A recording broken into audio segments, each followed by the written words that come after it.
Hi folks, quick update on some of these seedlings, well, what are now seedlings that were just seeds a few months or weeks ago. In this case, this is showy milkweed popping up, which is very exciting. I have most of a 98 cell tray of milkweed, and it's starting to pop up.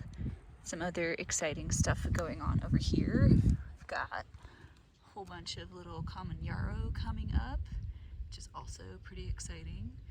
And who else did I see? Oh, we've got a round leaf alum root, which is apparently washed off to one side of the pot, but that's okay. They're coming up too. It's pretty exciting stuff here. Over here, we've got a bunch of gray rabbit brush coming up. This batch came up really well. It was pretty wild. There was stuff coming up in like February because it was so warm, and this rabbit brush is one of them. There was another tray of it where it came up and then pretty immediately died in the freeze, but that's okay because we want those super hardy genetics, right? So we've got that. We've got a tray of mixed stuff, which this was supposed to be, see a little itty bitty one. There's a sagebrush there. So this is big sagebrush, Artemisia tridentata. There's a nice big one there. This had really poor germination. That's okay. We've got more showy milkweed over here. Over here is why I think that other tray of Artemisia tridentata, the big sagebrush, having poor germination is fine, because this is from the seed I collected, and I posted a really quick video about it last fall. So this is from seed we collected on this property, which is pretty cool to see all these beautiful little sagebrush babies coming up. And my goal is to divide them, and you can see it's been so warm that the kochia is already coming up. So I don't know if you can see that. This little fuzzy bugger is a kochia seedling, which is Kochia scoparia, I think. It's invasive here, and I wish it would focus better. Hello, phone. Nope, we can't do it. We have plenty of it here, and it's grown really well. This is a tray of rabbit brush that didn't do so well, so this is the one where it all came up and then a bunch died in a freeze. But again, that's okay. It's gonna happen. Here's a nice stupid seedling. Oh, it's not focusing. Oh, there we go. That is kochia. We pull all the kochia. One more little friend. This is mock orange, so it's Philadelphus lewisii, and I love mock orange. They're beautiful white blooms. They smell good. They make really beautiful, nice shrubs. This was also collected here on the property, so it's really pretty fantastic to have source material just like, you know, right out down the hill. And this is another one where I plan to divide it once it's big enough. And if you hear the huffing and woofling behind me, Ava is making herself a nice hole. So she's, you know, doing her job, being a dog.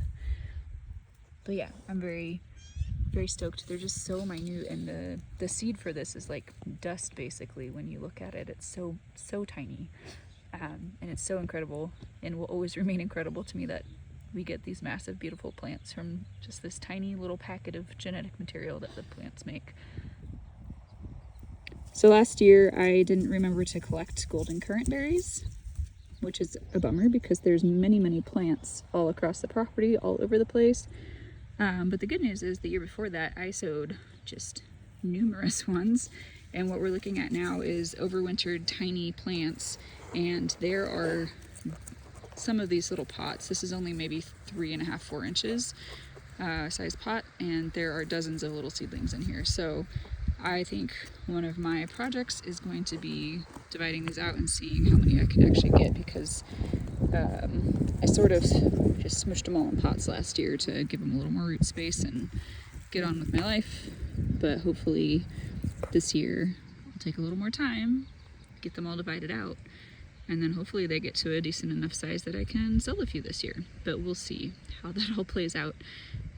Golden currants are one of my favorite. They bloom super early. They're blooming right now, which is the first week of April, and they have beautiful yellow flowers.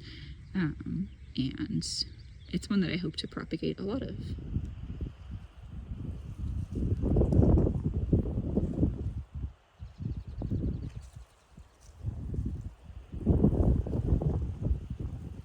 Over here we have some common yarrow that overwintered in the same little 3.5 inch size pots.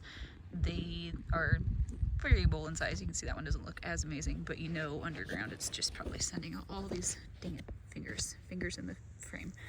All these little runners, like all these little things are coming out. And again, this is probably a bunch of different plants in one, but I'm not as concerned. I've got a lot more little babies coming up right now, and it'll be very nice to have some of this yarrow. This is one that I'm planning to use as cut flowers. There's lots of different cultivars that we use of yarrow that have, you know, multiple different colors, but I do like the plain white because it's a nice kind of easy to plug in anywhere type of flower.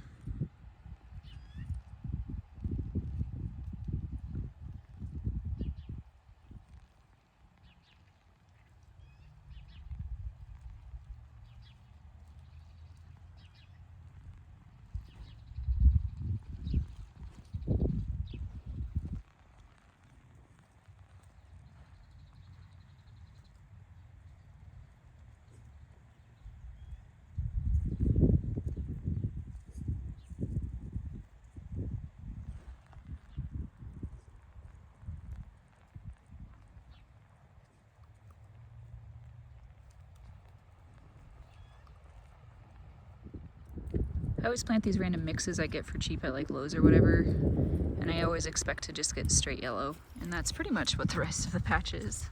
And then we have this hodgepodge, like, I don't know, maybe it looks sort of like replete maybe, but I don't know my daffodils well enough to say that with much confidence. But either way, a very nice surprise in the little rest of the yellow daffodil patch. I was just out here wandering around looking at stuff, and I just saw that the honeyberry is blooming. So I planted these last year, and hopefully it'll give us a quick little look at it. And we got maybe like 1 or 2 berries off. I really didn't expect anything from them. They're so cool. Such pretty little delicate like lemon cream flowers. And there's another one behind this plant.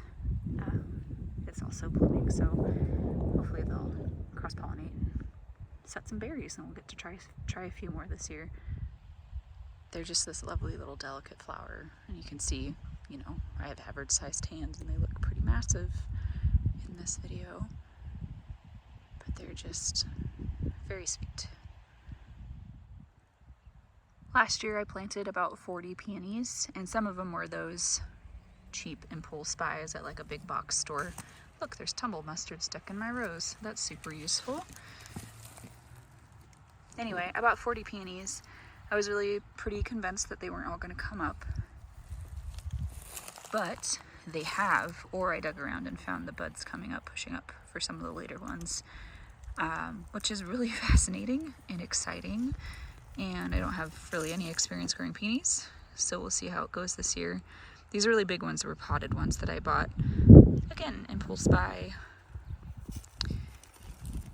But this is either a coral charm or a coral sunset. I think it's coral charm, and I'm gonna let at least 1 or 2 of these go to flower this year. But they're already, this is the first week of April, and I'm new to this, so I don't really know precisely when peonies are supposed to bloom here, but this feels kinda early. But we'll see. I suspect each year will be a bit different with how odd our winters are behaving, but we'll find out. But yeah, 40 peony plants. I know that's nothing in compared to those people that are putting in like a field of 1,000 or whatever, but for me and my budget, 40 peonies feels pretty great. And I'm really excited to watch them grow. Okay, so another great little find. I, again, just kind of wandering around out here looking at stuff. This is a pansy that overwintered from last year, so I started this from seed probably like last February or March. Checked it out with the roses because I didn't really have anywhere else in mind to put them. And now it's coming back and blooming, which is so great. I have more pansies to put out here. We don't have, the water isn't on quite yet. In another couple days it will be, because we rely on irrigation that comes from an irrigation district. So there's specific timelines that the water's available. So I don't want to plant anything out yet until I can give it a good soak. But this is very exciting to me that there's one of these actually blooming already. There's the dog. She's very excited all the time. Anyway, what I'm actually trying to show is the expansion, so you can see all those kind of weedy area. That's the beds from last year, which we will be using. And this tilled area is the beds where it will be all cut flowers this year, hopefully. And I say beds, but they are in the process of becoming kind of raised, somewhat raised beds.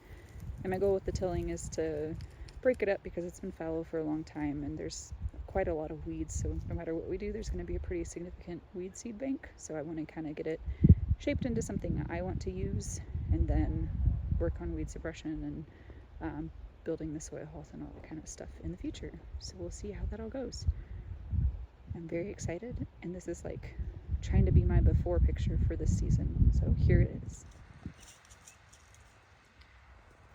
It's wild to think that this is a sagebrush plant that I started from seed just a couple years ago. It's already fairly big to me, and it has been receiving a little bit of supplemental water every summer just to get it established, and because there's other new stuff being planted near it that needs to get established. But this is only a couple years old, and it gives me a lot of hope for using it as a landscaping plant, because I think you could get it pretty decent sized and then, you know, prune it a little bit to be a shape you want and make it look a little more formal. I don't know. I don't have experience with that yet, but we're going to try it out, see how it goes. And it's just such a wonderful color. It makes me very happy. Another thing we've got going on in this patch behind the shop is, this is kind of where I've been planting stuff out just to try to have a little like native patch up near the house.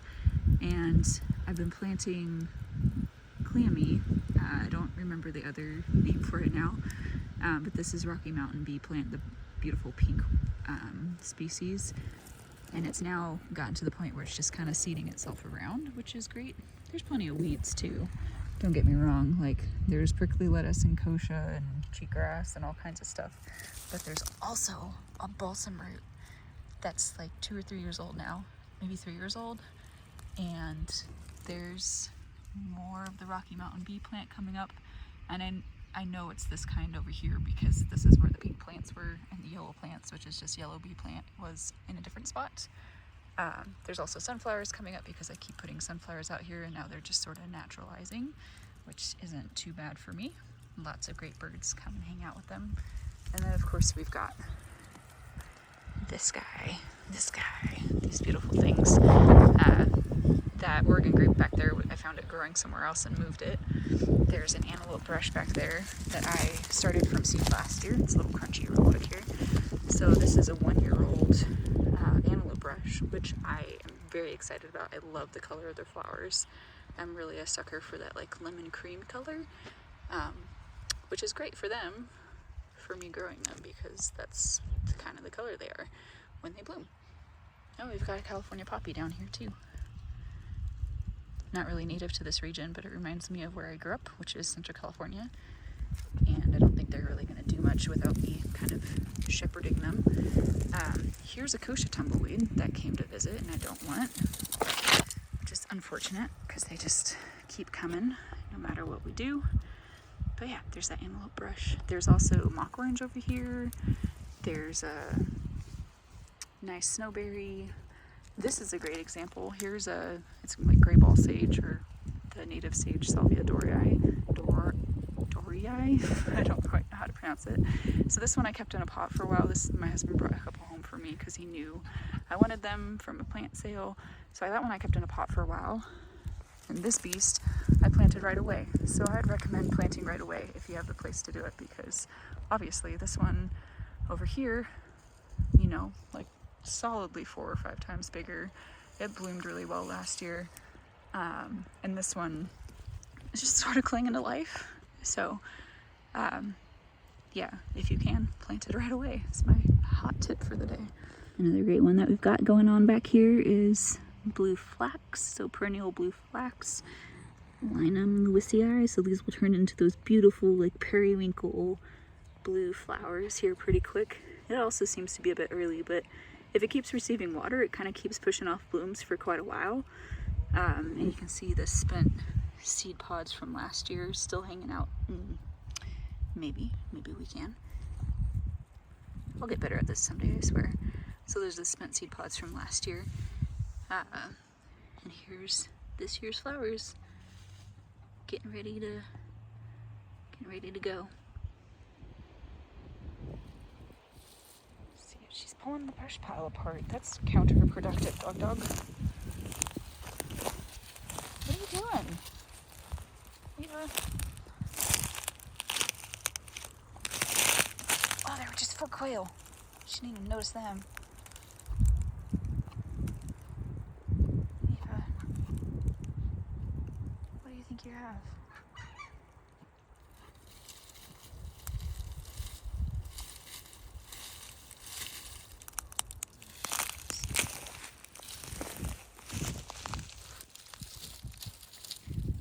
These aren't thornless berries either, y'all. There's like marionberries in there, raspberries. She's just shoving her face right in there. If you get a hunting dog, that's what you get. Ava.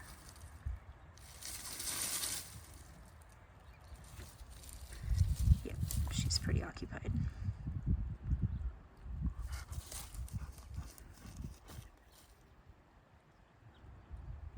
Okay.